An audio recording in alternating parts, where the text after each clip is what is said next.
जरूर। ये एक लंबी हिंदी कहानी है। एक गांव में एक छोटा सा लड़का था जिसका नाम रोहन था। रोहन एक बहुत हाई समझदार और दिल से अच्छा लड़का था। उसके गांव में एक पुरानी हवेली थी जिसे लोग भूत बंगला कहते थे। कहानी शुरू होती है जब रोहन उस हवेली में छुपने की कहानी सुनता है और उससे एक्सप्लोर करने का फैसला करता है। हवेली में उससे एक पुरानी डायरी मिलती है जिसमें एक रहस्य छुपा होता है। रोहन को रहस्य सुलझाने की कोशिश करते हुए अनजाने में कई पुरानी राज खुलते हैं। हवेली के अंदर घूमते घूमते उससे एक छुपा हुआ कमरा मिलता है जिसमें एक पुरानी तस्वीर और एक पुरानी पुस्तक होती है। तस्वीर देखकर रोहन को एक अनोखा एहसास होता है और वो समझने लगता है कि हवेली में कुछ और है जो सिर्फ उसकी समझ के बाहर है।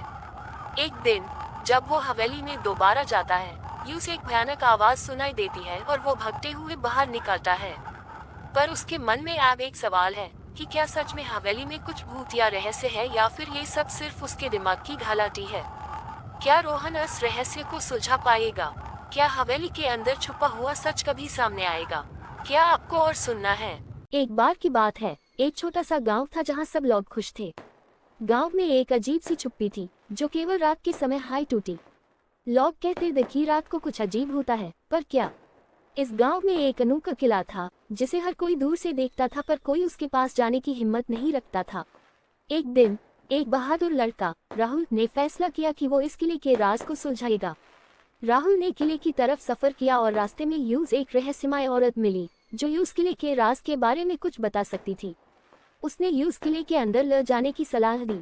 किले के अंदर जाते हाय उन्हें पता चला कि किला एक पुरानी कहानियों का भंडार था। वहाँ एक पुरानी किताब मिली जिसमें लिखा था कि किला एक जादुई ताकत से भरा हुआ है जो किसी भी दिल का ख्वाब सच कर सकता है। राहुल ने ये सुन के खुश होकर सोचा, मैं अपने गांव को खुशियों से भर दूंगा।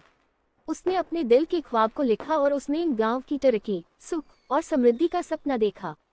और जब उसने सपना देखा, किला चमकने लगा और एक आवाज आई, तुम्हारा ख्वाब सच होगा। राहुल खुशी से गांव की तरफ लौट गया और उसने देखा कि उसके सपने सच हुए हैं। गांव में खुशियां भर गई और सब लोग राहुल का आभार व्यक्त करने लगे। उस दिन के बाद गांव वालों ने इस किले को ख्वाबों का किला नाम दिया और हर किसी ने समझा कि कोई भी सपना अगर सच्चा हो तो वो जरूर पूरा होता है। इसी तरह राहुल ने एक छोटे से गांव को सपनों की दुनिया में बदल दिया, सबको खुशियां दी और सबने उसकी कहानी को याद किया। कैसी लगी ये कहानी? और अगर आपको और कुछ सुनना है तो बताइए मुझे। धन्यवाद वीडियो देखने के लिए। कहानी अच्छी लगी तो चैनल को सब्सक्राइब, लाइक करें, शेयर करें, कमेंट करें। वीके सन 77 फोल्डेड हैंड्स। एक कहानी है एक शहर के गांव की जहां हर दिन की तरह सभी लोग अपने अपने जिंदगी जीते थे। गांव में एक अनोखा मेला आया जिसमें हर तरह के रंग बिरंगी चीजें थी। इस मेला में एक नाटक कंपनी भी आई थी जिसके नाटक देखने के लिए लोगों ने लंबी लाइन लगाई थी। इस नाटक कंपनी में एक सुंदर लड़की का रोल था जिसका नाम राधा था। राधा गांव के एक छोटे से परिवार से थी और सपनों में बड़ी बड़ी बातें सोचती थी। उसका सपना था एक दिन बड़े शहर में अपना नाम रोशन करना। उसकी ख्वाहिश थी कि लोग उसकी अदाकारी को पसंद करें और उससे असली कलाकार मानें। पर किस्मत कुछ और हाई सो रही थी। एक दिन मेला के आखिरी दिन जब सब लोग नाटक देखने आए तब अचानक आसमान में बादल छाए और तेज बारिश शुरू हो गई।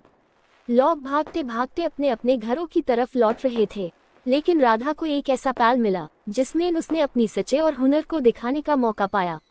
बादल छा गए और उसने वो नाटक की सभी भूमिकाएं अकेली अदाकार के रूप में निभाई। उसकी प्रस्तुति ने लोगों को हैरान कर दिया। उसका अभिनय, उसकी आवाज और उसकी एकाग्रता लोगों को खींच गई। उस दिन से राधा का नाम गांव में छा गया और उसके सपने भी बदल गए। उसने साबित कर दिया कि सपने सच होते हैं, बस उन्हें सच करने की हिम्मत होनी चाहिए। चाहे आप सोचते हैं कि आप कर सकते हैं या आप सोचते हैं कि आप नहीं कर सकते, आप सही हैं।